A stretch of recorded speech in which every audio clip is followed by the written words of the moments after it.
দুই দশক আগে ঢাকা বঙ্গবন্ধু এভিনিউতে আওয়ামী লীগের সমাবেশে গ্রেনেড হামলা মামলার বিচারের রায় বাতিল করে দিয়েছেন হাইকোর্ট। রাজনীতিতে যে মামলাটা সবচেয়ে বেশি প্রপাগান্ডার শিকার হয়েছিল সেই মামলাই হচ্ছে কুখ্যাত 21শে আগস্ট মামলা।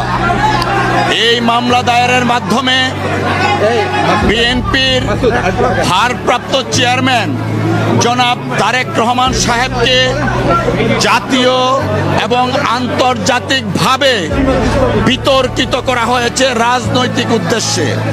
আমরা শুরু থেকেই বলে আসছিলাম এই মামলা রাজনৈতিক হীন উদ্দেশ্যে মামলাটা দায়ের থেকে ট্রায়াল পর্যন্ত করেছে শেখ হাসিনা ওয়াজেদের ডিক্টেটে। রবিবার বিচারপতি এ.কে.এম. আসাদুজ্জামান ও বিচারপতি সৈয়দ এনায়েত হোসেনের হাইকোর্টে বেঞ্চে এই রায় দেন। এই রায়ের ফলে বিএনপির ভারপ্রাপ্ত চেয়ারম্যান তারেক রহমান এবং সাবেক রাষ্ট্রপতি মন্ত্রী লুৎফুজ্জামান বাবর সহ দণ্ডিত সবাই খালাস পেয়েছেন। বিচারিক রায়ে ডেট রেফারেন্স ও আপিল শুনানির পর এই রায় দেওয়া হয়।